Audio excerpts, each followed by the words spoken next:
हमसे हमेशा जुड़े रहने के लिए चैनल को सब्सक्राइब करें और आप चाहते हैं कि हमारी हर खबर का नोटिफिकेशन आप तक पहुंचे तो बेल आइकन का बटन जरूर दबाएं। अगर चैनल सब्सक्राइब कर लिया है तो लाइक, कमेंट और शेयर करें।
राजाखेड़ा कांग्रेस विधायक रोहित बोहरा का सदन में संबोधन। कहा, उद्योगों के लिए माहौल तय करना होगा। पुराने इंडस्ट्रियल एरिया को डेवलप करने की जरूरत है। कैपिटल सब्सिडी देने की आवश्यकता है। इंडस्ट्रियल से फीडबैक लेने चाहिए। प्लास्टिक की रोकथाम रोकने के लिए रिसाइकिल इंडस्ट्रीज लानी होगी, क्योंकि प्लास्टिक बंद नहीं हो सकता, ये सत्य है। आइए आपको सुनाते हैं विधानसभा में क्या कहा राजाखेड़ा विधायक रोहित बोहरा ने। मंत्री जी, मैं जितने भी पॉइंट्स आज आपको रेस कर रहा हूं, बीजेपी और कांग्रेस समझ के ये पॉइंट्स मैं नहीं रेस कर रहा।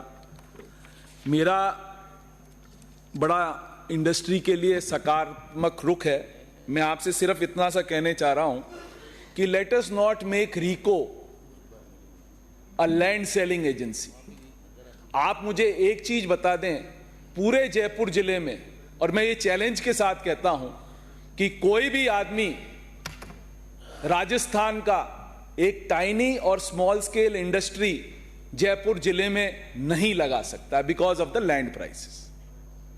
हमारी सिस्टम क्या है कि हम लैंड ऑक्शन करते हैं।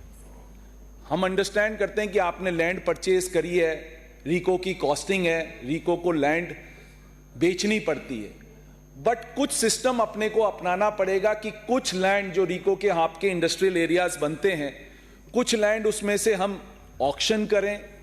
कुछ गरीब तबके के, पिछड़े जाति के, एससी के जो उद्योग लगाना चाहते हैं, कुछ को अपन अलॉट भी कर सकते हैं। ये पिछली बार हमने इंडस्ट्रियल नीति में डाला भी था।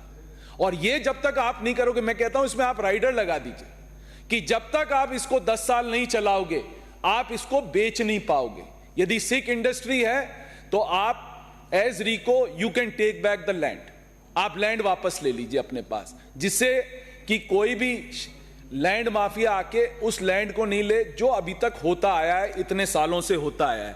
ये अपने को कुछ करना पड़ेगा, और नहीं आप करोगे तो मैं ये चैलेंज के कहता हूं, थोड़े दिन बाद आप कोई एमएसएमई भी जयपुर जिले में नहीं लगा पाओगे, इतनी लैंड प्राइसेस यहां पर है। दूसरी चीज, एक आपकी नीति है कि एक एसएसओ आईडी जनरेट होती है जिससे रीको अपने चार्जेस लेती है, और मुझे बड़ा दुख के साथ कहना पड़ रहा है क्योंकि due to lack of staff या स्टाफ आपका करता नहीं है, हम लोग खुद आपके सर्विस चार्जेस जमा करना चाहते हैं, बट आपके रीको में एसएसओ आईडी, क्योंकि वो रीको वाले बनाते हैं, हमारे को वेट करना पड़ता है 6-6 महीने, for which we are paying interest for no fault of ours. हमें इंटरेस्ट देना पड़ रहा है। आपके एसएसओ आईडी जनरेट नहीं करते आपके बाबू वहां पर। बाबुओं की इतनी चलती है कि एसएसओ आईडी जनरेट नहीं होती, उससे हम आपको पैसा नहीं दे पा रहे। आपने एक और चीज यहां कर दी, क्या अपन एक्चुअली चाहते हैं कि इंडस्ट्री नहीं आए क्या राजस्थान? आपने अभी क्या कहा, अंडरग्राउंड वाटर भी आप यदि उसमें डालोगे तो आपको जाके अंडरग्राउंड वाटर वालों से लेके एनओसी लेनी पड़ेगी, तब आप करोगे। तो जब आप रीको का एरिया डेवलप करते हो, आज आपने बगरू डेवलप कर रखा है, पानी आता है क्या जरा आप पता कर लो। गंदगी के लिए वहां पर कोई सिस्टम है क्या, पता कर लो। उसके लिए हम आपको सब सर्विस चार्जेस दे रहे हैं। ना गंदगी का उठाने वाला ना पानी देने वाला, और फिर आपने एक राइडर और लगा दिया। अब फायर की एनओसी और लेने के लिए आपने हमें सब इंडस्ट्रीज को बाध्य कर दिया है कि फायर की एनओसी लो, और एक फायर की एनओसी लेने में आज के दिन आपको कम से कम 6 से 7 लाख रुपए चाहिए आपको एक फायर एनओसी लेने के लिए। और फिर जो आपने इलेक्ट्रिसिटी टैरिफ इंडस्ट्री के लिए कर रखी है, उससे आपका पूरा राजस्थान सब्सिडाइज होता है। Electricity tariff I think one of the highest in the country. How will the industry survive? क्या अपन लोग नहीं चाहते हैं कि इंडस्ट्री सर्वाइव करे? आपको कुछ इस पे बैठ के आपको मनन करना पड़ेगा कि क्या करा जाए। आपकी रिप्स है, आपने रिप्स बनाई, और रिप्स बनाने में पिछली सरकार ने इतनी मेहनत करी, इतना दिखाया, इतनी मेहनत करी, ढाक के 3 पात। क्या हुआ? 4 क्वार्टर से रिप्स का इंटरेस्ट नहीं मिल रहा। आपने ये कहा कि भाई एमएसएमई में हम 10 करोड़ रुपए तक जो इन्वेस्टमेंट करेंगे उनको देंगे। अभी मैंने इन्वेस्टमेंट कर दिया, मेरा बिजनेस बढ़ा, मैंने वर्किंग कैपिटल रिक्वायरमेंट और ले ली। जब बिजनेस बढ़ेगा तो वर्किंग कैपिटल मुझे चाहिएगी। Without working capital I can not survive. अब आपका उद्योग विभाग क्या कहता है कि 10 करोड़ से ऊपर इन्वेस्टमेंट हो गया, इसलिए हम आपको इंटरेस्ट सब्सिडी नहीं देंगे। अरे भाई, जब मैंने आपका प्रोजेक्ट डाला था तब तो मेरी 10 करोड़ की कॉस्ट थी। If I have been able to increase my business, यदि मेरी वर्किंग कैपिटल रिक्वायरमेंट ज्यादा है तो आपको मेरे को पुराना पैसा तो देना पड़ेगा और नया पैसा भी देना पड़ेगा। 10 करोड़ तक तो आप मुझे पैसा दोगे। How can you stop this? आप यानी पुरानी चीजों को नए परिप्रेक्ष्य में कैसे ले सकते हो? प्रोस्पेक्टिवली आप चीजों को कैसे कह सकते हो? भाई रेट्रोस्पेक्ट में जब मैंने पैसा लगाया है अपनी इंडस्ट्री में, जब मेरी इंडस्ट्री चली, मैंने आगे इन्वेस्टमेंट कर दिया, उसको आप उसको पैसे को किस तरह से रोक सकते हो? इसी तरह से जयपुर के जितने पुराने जो उद्योग विभाग ने यहां पर इंडस्ट्रियल एरियाज डेवलप करे थे, उनका क्या है आज का स्टेटस? ना तो आप उसमें डेवलपमेंट करते हो क्योंकि आपको हैंडओवर हो गए रीको को। RIICO is not able to do it because इतने सारे कोर्ट केसेस फंसे हुए हैं। तो इसमें एक लगाइए, अच्छे खासे एक डबल एजी को लगाइए जिससे ये प्रॉब्लम सॉल्व हो। प्रॉब्लम ही सॉल्व नहीं हो रही है, किस तरह से आदमी करेगा आप बताइए। और ये जो मुख्यमंत्री वाला जो इंटरेस्ट सब्सिडी वाला मुद्दा है, ये पूरे राजस्थान का मुद्दा है। जिन जिन ने इंडस्ट्री लगाई है उनको इंटरेस्ट सब्सिडी नहीं मिल रही है। लेट्स फॉरगेट इंडस्ट्री सब्सिडी, सिर्फ राजस्थान में इंडस्ट्री इंटरेस्ट सब्सिडी और कहीं नहीं है। आप गुजरात देख लीजिए, आप महाराष्ट्र देख लीजिए।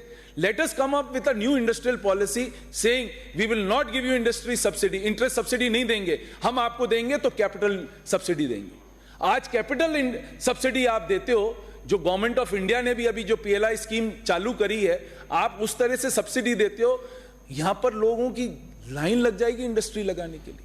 आपको देनी चाहिए कैपिटल सब्सिडी। हम लोग क्या करते हैं, बैठे हुए एयर कंडीशन ऑफिस में without even going into the reality, cut copy paste करा और एक इंडस्ट्रियल पॉलिसी बना दी। आपने कोई फीडबैक लिया क्या इंडस्ट्रियलिस्ट से? आज तक आपने लिया? बजट में लिया किसी इंडस्ट्रियलिस्ट से कोई फीडबैक कि क्या प्रॉब्लम है? कुछ नहीं होता है। सक्सेसिव गवर्नमेंट से किसी ने कुछ नहीं करा। आई कैन चैलेंज कि किसी ने कुछ करा हो तो कोई। आज अपन ने, उस दिन स्पीकर साहब ने क्या कहा कि साहब रिसाइकलिंग बैग, प्लास्टिक यूज नहीं करेंगे, रिसाइकलिंग बैग्स को यूज करो। अरे भाई क्यों? Can you avoid plastic? आप रोजमर्रा की जिंदगी में प्लास्टिक अवॉइड कर सकते हो, पूरे वर्ल्ड में प्लास्टिक आप अवॉइड नहीं कर सकते हो। आपको क्या करना पड़ेगा? आपको रिसाइकिल ऑफ प्लास्टिक इंडस्ट्री करनी पड़ेगी। जब तक आप रिसाइकिल नहीं करोगे प्लास्टिक को, आप प्लास्टिक को अवॉइड ही नहीं कर सकते हो। जूट का कितना मैन्युफैक्चरिंग है, क्या आप जूट बैग्स रोजमर्रा की जिंदगी में, कपड़े के बैग्स रोजमर्रा की जिंदगी में यूज कर सकते हो? इंपॉसिबल है। कहां करोगे डस्टबिन में? जब आपको कचरा डालना होता है, वो क्या आप रोज जूट के बैग्स डालोगे क्या कचरे में? You can't put it. Please focus on recycling of plastic. मंत्री महोदय, ये जो सजेशंस हैं ये मैं इसलिए दे रहा हूं आपको क्योंकि ये ऐसे सजेशन हैं जो पूरे वेस्ट में भी हैं। आज वेस्ट क्या कर रहा है? आज हमारे को गवर्नमेंट ऑफ इंडिया की पॉलिसी है जो प्लास्टिक मैन्युफैक्चरिंग, सर 5 मिनट और लूंगा प्लीज। जो रिसाइकलिंग ऑफ प्लास्टिक है, वो इंदिरा वाला टाइम मुझे दे दे। जो रिसाइकलिंग ऑफ प्लास्टिक है, यदि हम रिसाइकिल नहीं करेंगे तो हम कचरे के ढेर पूरे राजस्थान में लगा देंगे। एक मेरा सजेशन और था, मेरी कॉन्स्टिट्यूंसी का है। लास्ट टाइम मुझे रीको इंडस्ट्रियल एरिया राजाखेड़ा के लिए मिला था। मैं आपके एमडी से मिल लिया, 3-4 बार इनसे मीटिंग कर ली। लैंड फ्री ऑफ कॉस्ट हमने वहां पर प्रोवाइड करा दी। गवर्नमेंट ऑफ राजस्थान की लैंड है जो फ्री है, बट उसमें काफी खांचे बने हुए हैं जिनको समतलीकरण करना पड़ेगा। और मेरा जो इंडस्ट्रियल एरिया है यूपी से बिल्कुल लगा हुआ है, 15 किलोमीटर पर यूपी लगती है। और ताज ट्रेपेजियम की वजह से इस वक्त धौलपुर शहर और Rajakhera can become an industrial hub for pharmaceutical industry. Dholpur में लास्ट 2 इयर्स में, लास्ट कांग्रेस 2 साल के राज में कम से कम 100 फार्मास्यूटिकल यूनिट्स आई हैं। इसी तरह से मैंने उस दिन भी आपके एमडी साहब को कहा था कि मैं चैलेंज करता हूं कि आप इस इंडस्ट्रियल एरिया को बना दो, आपकी एक लैंड नहीं बचेगी without selling. Even if you want to auction, you are ready to auction. क्योंकि यूपी में इतना बुरा हाल है, ईज ऑफ डूइंग बिजनेस है ही नहीं, वहां पर कोई आपको पूछता नहीं। एक इंडस्ट्रियलिस्ट को कलेक्टर से मिलने के लिए 5 महीने लग जाते हैं। हमारे यहां इतना बुरा हाल नहीं है। We are much better off. हाँ, बुरा है but we are much better off. तो मैं आपसे ये रिक्वेस्ट करता हूं कि राजाखेड़ा को आप ये रीको इंडस्ट्रियल एरिया दिए, ये रेड टेपिज्म का शिकार नहीं हो, यही आपसे मैं रिक्वेस्ट करता हूं। शीघ्र समाप्त करें माननीय सदस्य। दूसरा एक आपसे और रिक्वेस्ट है। एक आपने आरएफसी बना रखी है, आपने 100 करोड़ रुपया दिया है। It's a sick unit. हम क्या 100 करोड़ रुपए में करेंगे? आपका इतना बड़ी आपका पैराफर्नेलिया है वहां। आप पर एम्प्लॉय यदि काउंट करोगे कि कितना बिजनेस पर एम्प्लॉय आता है, वो मेरे ख्याल से 5 लाख रुपए का भी नहीं आता है। जबकि एनबीएफसी कोई भी अपन चलाते हैं, यू नीड पर employ business of at least 5 to 6 crore of rupees.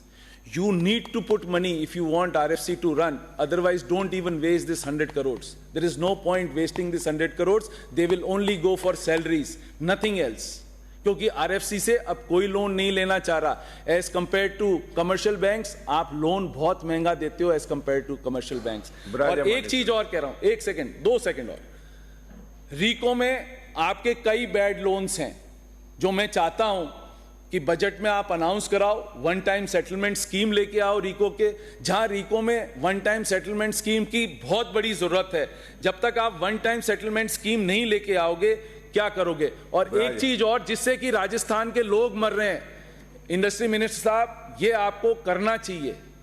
Hindustan zinc ने कोई सिस्टम नहीं है, जहां मर्जी आती है वहां गार्बेज डाल देते हैं। लेड का कंटेंट लोगों में हो रहा है, अंडरग्राउंड माइनिंग हो रही है। आपके खुद के सदस्य बोल रहे हैं कि इस पे कुछ एक्शन होना चाहिए, बट आज तक कोई एक्शन नहीं हुआ है। मैं आपसे विनती करता हूं, आदमियों को आपको जीवित रखना है तो हिंदुस्तान जिंक के ऊपर आप एक्शन लें, जिससे कि आप और हम मिलकर एक राजस्थान को सुंदर राजस्थान बना सकें। श्रीमती दीप्ति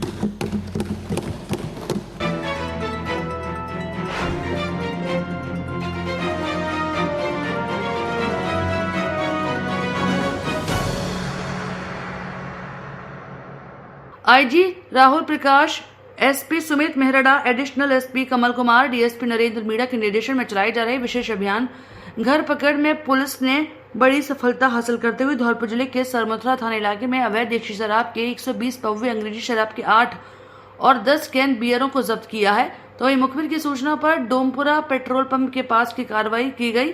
आरोपी रण सिंह जाटव डोमपुरा गाँव का है, निवासी थाना प्रभारी गौरव कुमार के नेतृत्व में कार्रवाई की गई।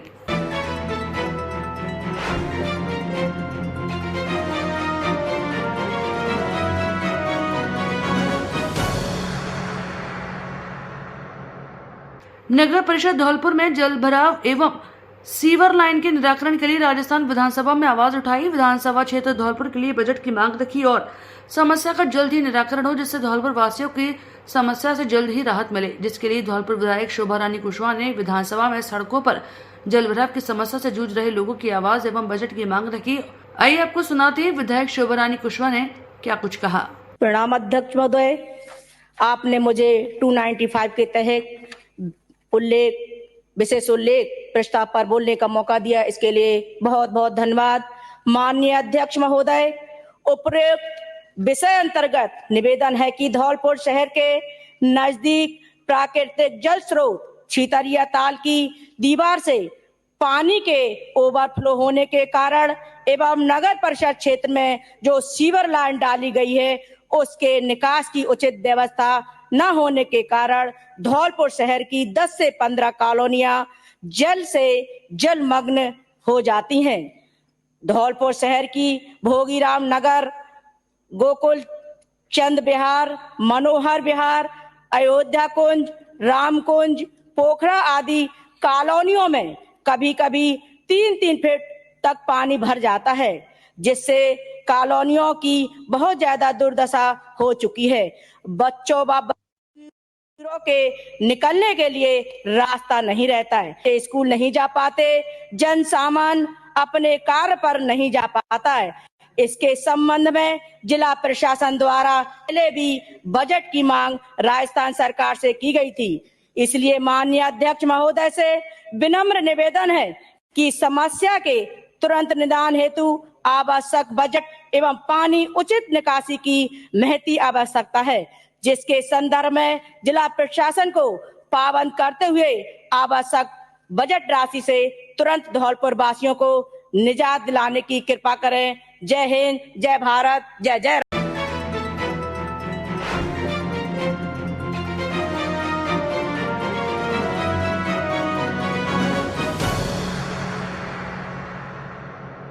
धौलपुर के एबीएम स्कूल में ली मार्शल आर्ट क्लब द्वारा गुरु पूर्णिमा का पर्व मनाया गया। इस दौरान शिष्यों ने अपने गुरु ऋषि मौर्य को माल्यार्पण कर मिठाई खिलाकर आशीर्वाद लिया। तो वहीं गुरु ऋषि मौर्य ने कहा कि शिष्य और गुरु का नाता बहुत ही अटूट और निर्मल होता है। गुरु के मार्गदर्शन में चलने वाला शिष्य ही हमेशा सफल होता है। इस दौरान कार्यक्रम के मुख्य अतिथि बीके त्यागी ने कहा कि गुरु वह ज्ञान की ज्योति है जिसका उजाला चाहू ओर नजर आता है। एक दीपक से हजारों लाखों दीपक करने वाले सभी गुरुओं का आज गुरु पूर्णिमा के दिवस पर नमन करता हूँ। इस मौके पर वीरेंद्र त्यागी, डॉक्टर विवेक शुक्ला, ऋषि मौर्य, लताशा बघेल, भावना कुमारी, कृष्णा गुर्जर, धानी आदि सभी ने मिलकर पौधारोपण भी किया।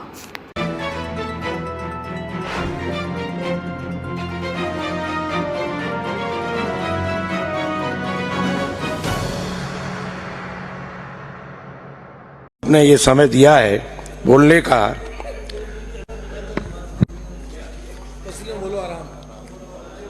42 मांग संख्या 42 और 45 की आज चर्चा होनी है।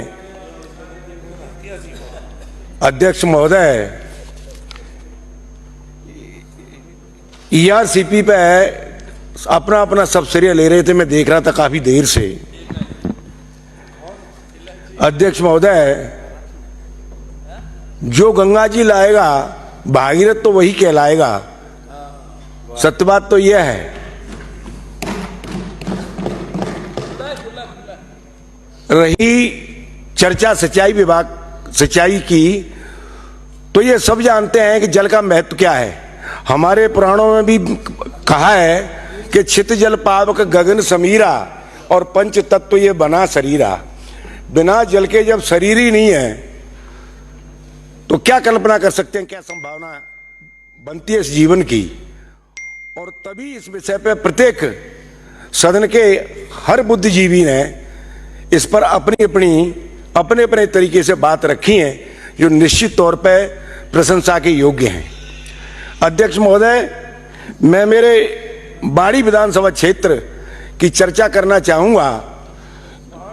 वहां बाड़ी BRI, वहां 2 बांध हैं जहां से मेरे विधानसभा क्षेत्र के लोगों को सिंचाई के लिए पानी मिलता है।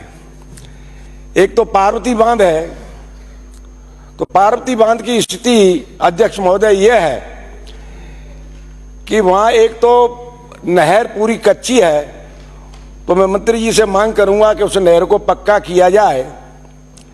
और कई जगह लीकेज है, उस लीकेज के कारण कम से कम 25% लीकेज क्षति होती है। दूसरी, उत्तर प्रदेश की सीमा से लगी हुई नहर आती है, तो लगभग 25% सिंचाई का पानी उत्तर प्रदेश के किसान उसमें से नहर तोड़ के और पानी ले जाते हैं। तो वहां पुलिस की गश्त की व्यवस्था की जाए या वहां चौकी बनाई जाए जो सिंचाई के समय काम आए। दूसरा अध्यक्ष महोदय, राम सागर है। जिसको बाड़ी क्षेत्र के लिए पानी मिलता है।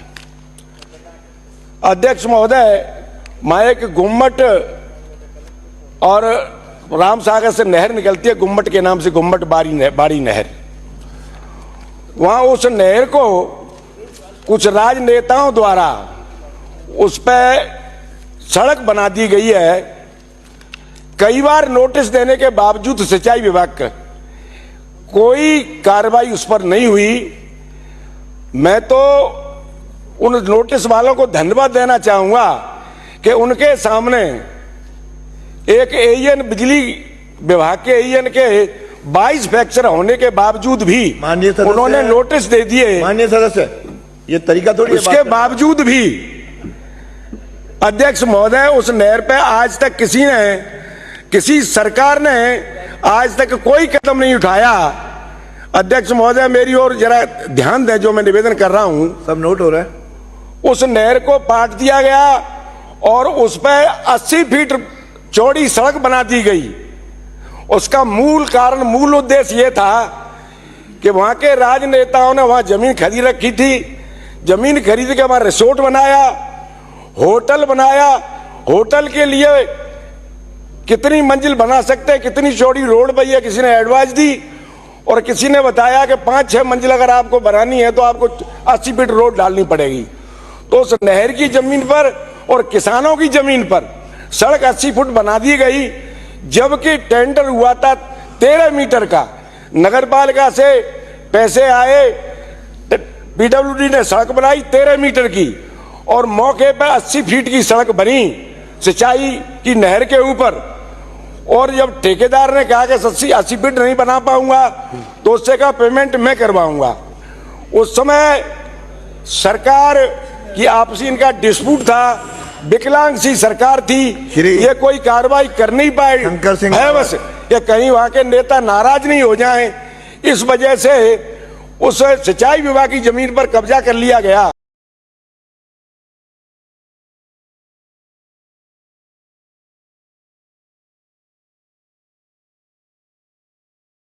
हमसे हमेशा जुड़े रहने के लिए चैनल को सब्सक्राइब करें और आप चाहते हैं कि हमारी हर खबर का नोटिफिकेशन आप तक पहुंचे तो बेल आइकन का बटन जरूर दबाएं।